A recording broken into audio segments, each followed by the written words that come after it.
Hi folks, Moto West, traveling in my 2021 24 TRX, and this model was built by Outdoor RV Manufacturing.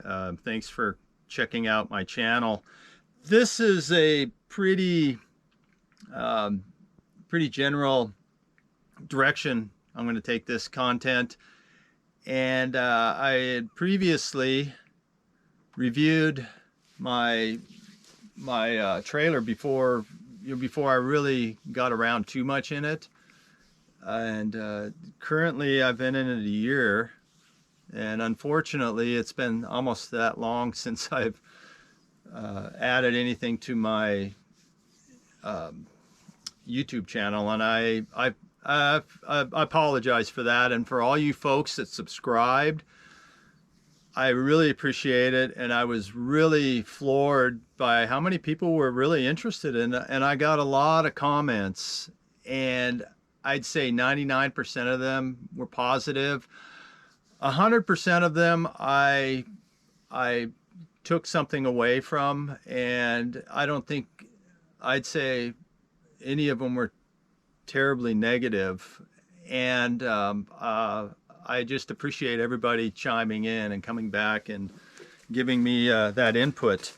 I hope if any of you were swayed by the video that I put out, hopefully you made a good purchase. And even if you didn't go with Outdoors RV Manufacturing, hopefully you got something out of it to where you could go and do a good walk around on what you did purchase, and maybe you know, keep an eye on some things, and you made a really good decision in what you did purchase. So at any rate, I want to add to my content. My philosophy of use for this trailer has been to travel, obviously, to get into parts of the country where, you know, you wouldn't drag a trailer. The suspension on this model, in conjunction with the size and the overall weight, I think is just incredible. I'm currently in Southern California at a place called Wagon Wheel. It's outside of Ridgecrest. It's an OHV staging area, and it's a really neat landscape. It's got a lot of riding out here. There's a lot of area that you can go and explore. But anyway, yeah, here's the trailer. It looks about like it did when I bought it a year ago. Haven't had any issues. It's all stabilized. I've got all my tools set up in here. I like the magnetic latch. It just stops. You can see I've got all my tools in here, so I can move stuff around. I keep all the weight toward the back and toward the center. And yeah, I've got everything I need in here to fix, to repair. I haven't had to repair really anything on this trailer. I take that back. I bent the ladder last year. As you can see up at the top, there's a extension to grab as you're climbing up. That whole top extension up there got bent when I was in Grand Junction. I backed into I snagged it on a branch coming off a big juniper. And I just replaced the ladder and all the hardware recently, actually just a couple weeks ago. Pulled all the old hardware off, resealed everything, put it all back together, and yeah, she's ready to go. She's good. You know, it's been great. Other than that, my stabilizers, the rear stabilizers, I have upgraded to a stronger setup, and these are from Harbor Freight, and they're really, really strong. They're not jacks. They're not made to lift the trailer. What they're made to do is stabilize it. Same with the front. Actually, the fronts are the originals. And one good thing about having stabilizer jacks, other than the fact that it'll stabilize, I have the manual ones. A lot of people like the electronic ones. The electronics on the stabilizers and the on some of these trailers, yeah, they're handy, but you've got the motor and the servo hanging off the side of these jacks, and that's more stuff to get destroyed when you're going down the road or if you're doing this type of camping. But with these, all I need is I got this set up. This little impact wrench just zips them up and down so quick, and it's always right there. So when I get set up, when I get to my location, I can just do it right away. Now I'm gonna I'll walk you through the trailer. Now I'll take you inside. And right now I'm just running off the solar. Solar works great. I can't run my AC on solar, but yeah, the shower, everything's good. Everything works. It's been a year, and everything is awesome. So got all my water, everything. I think some of the things that I'm going to get looked at are some of these runners are starting to come loose, and the manufacturer is going to warranty any of that. Even though I've had this over the warranty time, they're still honoring their warranties because of the COVID, and the manufacturing processes are taking so long.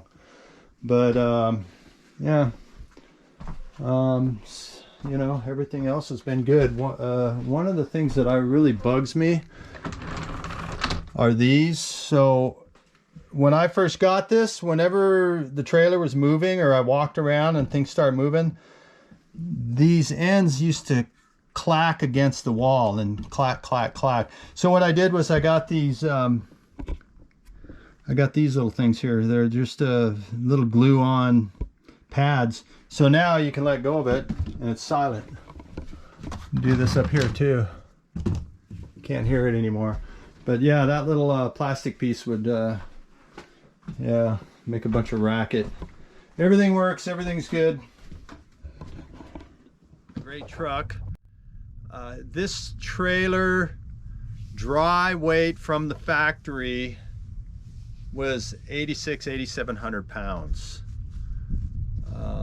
And loaded GVW with this trailer was set at, I believe it's just around 12,000 pounds. So that's what the trailer can handle. The suspension of the trailer, the frame, you know, you can be right around 12,000 pounds. My truck has a towing capacity, I'm going to say safely, right around 12,000 pounds. It's a 3/4 ton. It's got the 68 rv'er transmission. I have replaced the valve bodies and the had a service on it, and that costs about $1,900 but the engine is strong. The everything works in the truck. It's not it's a work truck. I have upgraded the sound system to it. I did some work on the suspension, and I do have stabilizing bags, airbags. I think the brand is Airlift, and they are great for leveling and stabilizing the load. I'm also running a Husky equalizer bar, an equalizer hitch, and that is also very nice. So essentially, rolling down the road, empty. The trailer, well, the trailer's never empty, and my truck is usually never empty. But you know, I think at the lightest, I'm probably around 17,000 pounds. The heaviest I have found myself was with all my tanks full. I mean, all my fuel tank full on my truck. The fuel tank on the trailer was full, and that's just for my generator and my dirt bike. And I had 100 gallons of water in it. That was the tankage for fresh water. That was full. I had all my food, so my refrigerator was full. I have provisions for, you know, 2-3 weeks out in the sticks. And you know, I had all this and then everything in the back of my truck, and I pulled it over a cat scale, as I mentioned earlier. I may have mentioned, and I was 19,000 pounds, just under 19,000, going down the road. And when I am that full, when I am filled up and provisioned, I typically expect to only drive maybe 50 miles. And that's usually the range that I put myself before I start to provision and get all prepared. That way I'm not dragging it across country fully loaded. Typically when I'm doing long distances, point A